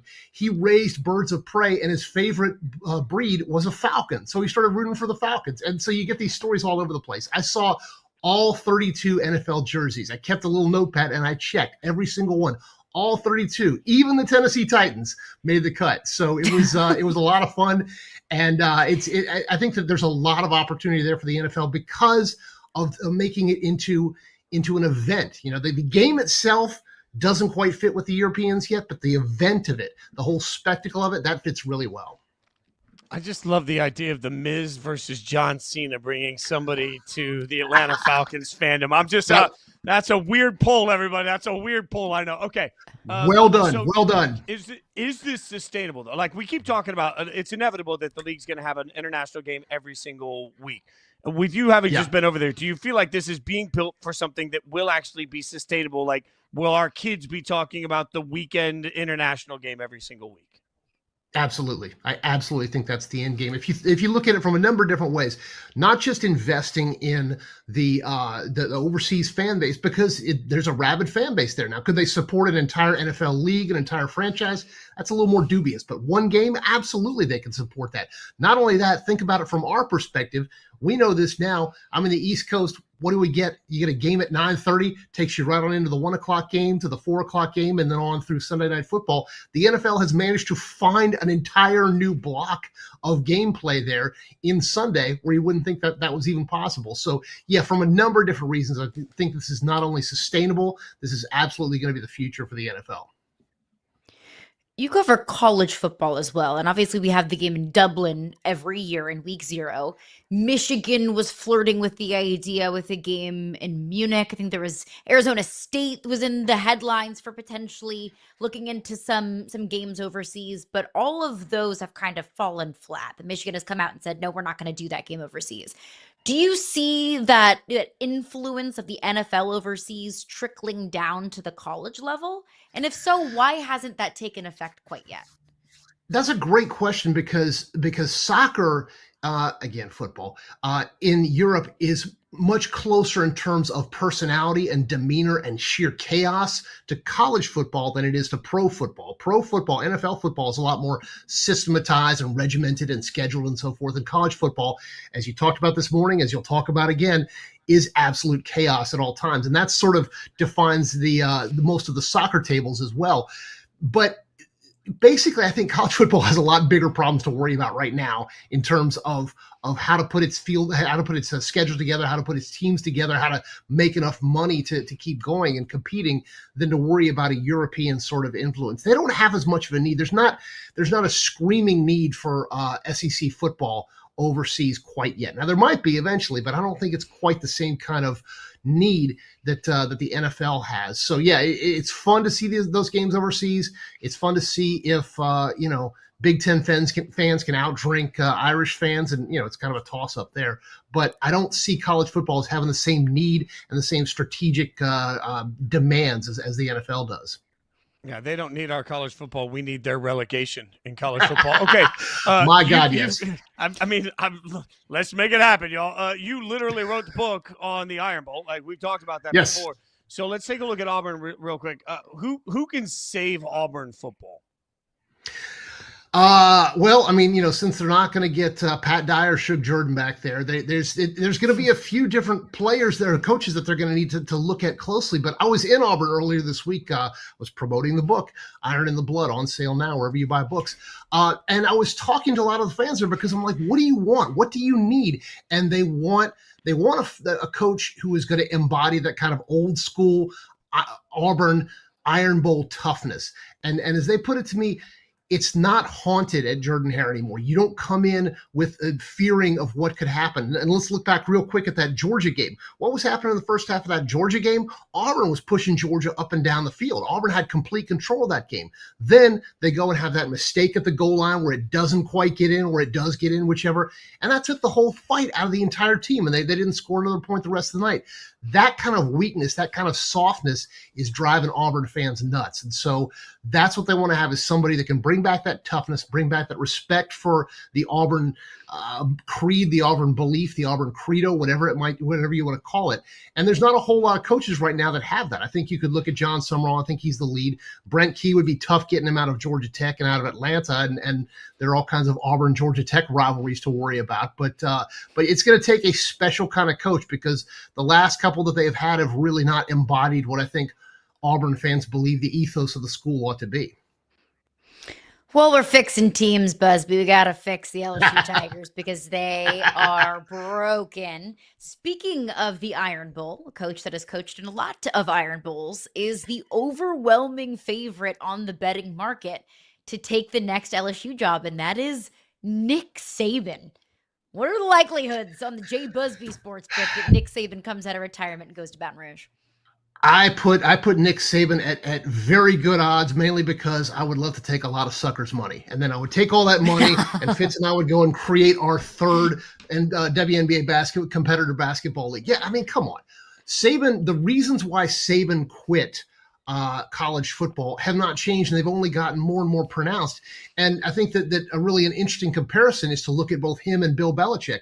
They are X's and O's, absolute stunners of coaches, but there's a whole different set of demands now on college coaches that's why Saban got out in the first place, seeing how much more powerful players are now. Now, not taking a position on that either way, Saban wasn't able to do the things that he wanted to do with players having so much more empowerment now. It certainly hasn't changed since then. And if anything, you've got generations of players now who are more conditioned to think, if I don't like it here, I'm going to hop. If my coach cusses at me, I'm out. I'm going over to Ole Miss or wherever. So I don't see it happening. Again, everybody's got a number. LSU might go and drain the state treasury to bring him in, but it would require a whole lot of conditions that Saban would lay down to bring him back.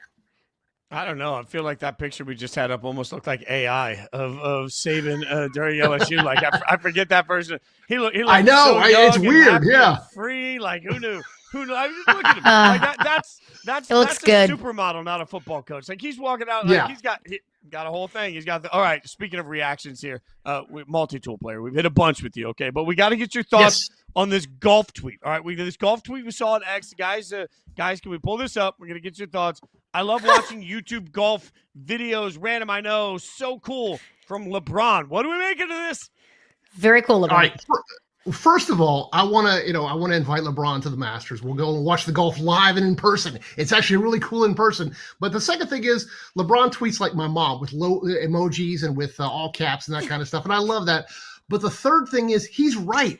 Man, there is nothing more relaxing than just hanging out, putting on some golf videos. The guys at No Laying Up do great stuff. The guys at Fried Egg do great stuff. There's all kinds of different golf videos. Bryson DeChambeau, speaking of live golf, that weirdo has so much fun, and he's great to watch. So, yeah, LeBron has tapped into something here. I'm not sure he knows quite what he's unleashed, because now every golf podcast and video and influencer wants him on, but I'm all for it. I think the one thing we can all agree on is I just want to see what LeBron's algorithm looks like. That's it. Jay, we appreciate your time, brother. Follow him on social media at Jay Busbee. Check him out, Yahoo Sports. Check the book out wherever you can get it. Jay, we appreciate you as always, bud. Always, my friends. Take care. Thanks, Busbee. Jay Busbee. It is a Friday, which means it's time for us to make some picks. Oh, we're going to go out here and just nail these. You don't want to miss it. Coming up next.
Welcome back to Yahoo Sports Daily. It's a Friday edition. She's Caroline Fenton. I'm Jason Fitz. And if you watch the show, you should every single day, 9 to 11 a.m. Eastern. You know, on Fridays, we always end with some picks. It's time for the Yahoo Sports Daily Pick 6. According to the records, I demand a recount. According to the records, Caroline is still beating me by 1. I don't know what's happening. I was ahead by 2, correct. and then all of a sudden, you know, I've asked a couple of times, and the producers don't seem to want to let me see all the old count. I don't know. I call conspiracy. You don't need to see anything. Okay. You don't need to see So here's what we're going to do. We're going to go through these games. We're going to see how many we agree on, but hopefully this is the week that I overtake Caroline. You'll note that it's all NFL games. I think that's probably a pity move from the group because they know that every single time I pick a college football game against Caroline, I get it wrong and she gets it right. So they're just trying to save me from myself. All right, let's go first to one of the games of the weeks of the century. The Bucs at the Bills. This game, according to weather right now, could have wind gusts of up to 30 miles an hour and rain and possible maybe even a wintry mix in Buffalo. What do we think? Baker used to play in Cleveland, okay? I ain't worried about all that. Give me the Bucs. They're my team of destiny. I called it at the beginning of the season, and I will continue to ride with my Tampa Bay Buccaneers. I just don't trust that Bills defense. Look, I don't trust anything about the Bills. Like at this point, I've gone all in on the Bills so many times, and all they do is continue to make just make me look stupid. So I'm going to do it again. I'm going in on the Bills. A week after losing to Miami, the way that they lost to Miami, look at that, Buffalo falling down Frank Schwab's power rankings even. Like, this is what we have. Like, I am going to believe that the Buffalo Bills get the win over Tampa Bay, meaning that so far we disagree on one of our games together. So we'll keep breaking it down. They'll get the graphics back up for us in a minute. Chargers-Jags, we called this game earlier a fart, rightfully so. Chargers-Jags, who you got in this one? I stand by that. But in this fart of a game, the Los Angeles Chargers will remain victorious. Their offensive line scares me. It really does. There's so much that they're not able to unlock offensively because of their injuries offensively. But the Jags, like the way that the Jags win games is weird and fluky, and I can't count on something weird and fluky to happen on any given night. So I'm going to take the Chargers. I trust the Chargers more. I trust their quarterback more. I trust their head coach more. I'm rocking with LA. I think the Chargers are a pretty good football team. And last time I checked, that means that they're going to win this football game because the Jags aren't good. The Jags aren't good. Good analysis. The Jags started hot. They're not hot now. And that's just all of this. A few weeks ago, it was, oh, my God, can't touch the Jags. What have they unlocked? And now it's like, well, as I said earlier, they are one weird two-point conversion play away from having lost 4 straight games. Things have fallen off the rails for the Jags. People just haven't yet noticed that. We'll see. So we agree on that one.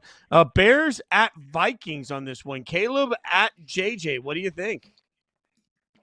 I keep asking myself, what is it going to take to believe in the Chicago Bears? They've won 6 of their last 7 games, and that one loss came against the Baltimore Ravens. Like, what more do I need to see? But I think the Bears are just really difficult to trust. I think Kevin O'Connell is incredibly easy to trust. I don't trust J.J. McCarthy entirely, but I will give the edge at home to the head coach that I trust the more. I will take the Minnesota Vikings. Look, I don't trust J.J. at all right now, but there's this part for me with the Bears where, better to be lucky than good. So kudos to Chicago fans. You're watching a lucky season, but that win last week against the Giants was, not the type of win you're ever going to bank on. You think that's bad? The win against the Bengals is not the type of win you're going to bank on. Like, they've had 2 straight weeks of weird miracle wins, and they've beaten up on some bad football teams. So I just don't know how good the Bears are. I think at some point Lady Luck turns around, and Lady Luck is undefeated until she is really defeated. It's like me at a roulette table. All of a sudden you feel like everything's going your way, and then you walk out broke. That's where the Bears are going to be. Things have gone their way. They're going to walk out broke. I will also take the Minnesota Vikings. What about something's got to give at some point? Yeah. The game of the week of the century, part 1.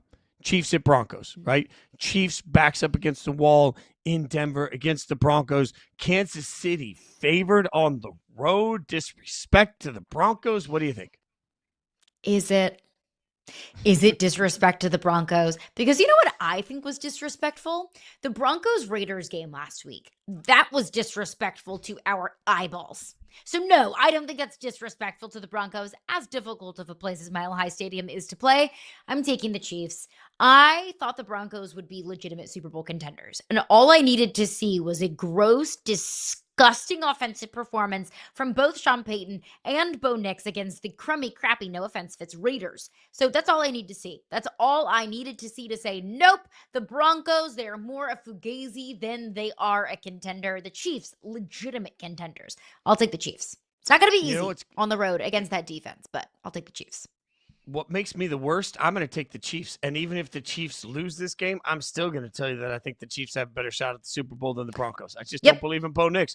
I will admit today that I am the worst. I think the Chiefs win this game. Seahawks at Rams in the next game of the week of the century, game of the century of the week, whichever one it is. Seahawks Whatever at Rams. it is. I think we know where we're going on this one. Go ahead. What do you got for me? Rams. Give me Sean McVay over Mike McDonald. Give me Matthew Stafford over Sam Darnold. I love the Seahawks team, but I love the Rams more, and they're at home. So I think the Rams punch their ticket in the NFC West this weekend. The Seahawks are better on the road than they are at home for some weird reason. They're going to go into LA, and they are going to prove exactly who they are. Like, we talk about athletes manufacturing chips on their shoulder. Sam Darnold doesn't have to manufacture it. He just has to listen to the way we talk about him all the time. Sam Darnold to JSN, handing off to those backs. The Seahawks win, and guess what? I think the Seahawks win convincingly. How do you like that? I think the Seahawks walk with this game by over a touchdown. I think we're going to get a statement by the Seahawks, and I'm doubling down. I'm feeling the hot takes come flying off my fingertips. That's where. Why is this the one game that the Rams have lost convincingly in your mind? Because in the Rams' 2 losses, it was they blew a lead against the Eagles that they had zero business blowing. And then it was a 3-point game against the 49ers. Because it's the Seahawks, and the Seahawks are that good. It's a statement of how good the Seahawks are. Seahawks are going to be number 1 in everybody's power rankings. Yep. Going to be number 1 in everybody's power rankings. Not Frank. Lions at Eagles. Not Frank. No, Frank will never do it. Lions at Not Eagles. Frank. That's our last big, massive, oh my God, generational game. What do you think of this one? Lions at Philly. I'm taking the Lions. Look, the Eagles have all of the pieces of being legitimate Super Bowl contenders, but they just feel broken. The offensive play calling makes me truly go loco, Fitz, because it is so frustrating. We've also had another addition. We talk about, the game of the century of the week. We have the A.J. Brown epic meltdown of the week yet again this week when he went on a Twitch stream, talked about, if you have me in fantasy, drop me, so on and so forth. A.J. Brown continues to A.J. Brown, and at some point, that's going to infiltrate the culture of this team. And the Eagles, I want them to really step up and convincingly show us that they're the best team in football, but they haven't done that. The Lions, when they're at their best, they do look like the best team in football. So I will bank on that this weekend. You are so right about the Lions looking like the best team in football, but this game is outdoors. This game is in Philadelphia. This game is on Sunday night, where the weather forecast says it's going to be, low 40s when this game kicks off. They're going to be playing outside in the cold, chilly Philadelphia weather. The batteries that the Eagles fans are throwing at the players will hit harder because of the cold, frigid temps. Oh, man, Goff outdoors? No way I'm trusting that. Philadelphia goes in to this game, and they make a statement about plus, every time A.J. Brown talks, it just feels like the next week he gets like 87 targets. So A.J. Brown's going to get a bunch of targets. The passing game's going to be unlocked. Like, A.J. Brown's going to actually throw the touchdown pass to himself, and that's going to be the way that things yes, goes. of course. It all turns around. The old Eagles Marcus get the big Mariota. one. Hey, look, I'll take it however I can get it. We disagreed on what, 2 games? 3 games. We got 3 games. I have a real shot to catch you this week. Okay, We shall see. That's. I'll be on the edge of my seat waiting for you to do it, Fitzy. No, she won't. No, she won't. She will just sit back with an evil, maniacal laugh. What I know is that we will be back right here Monday morning, as we are every single day at 9 a.m. Eastern. She's Caroline Fenton. I'm Jason Fitz. We appreciate all of you that take the time to watch us every day. Come back Monday. Have a great and safe weekend. We'll see you next week.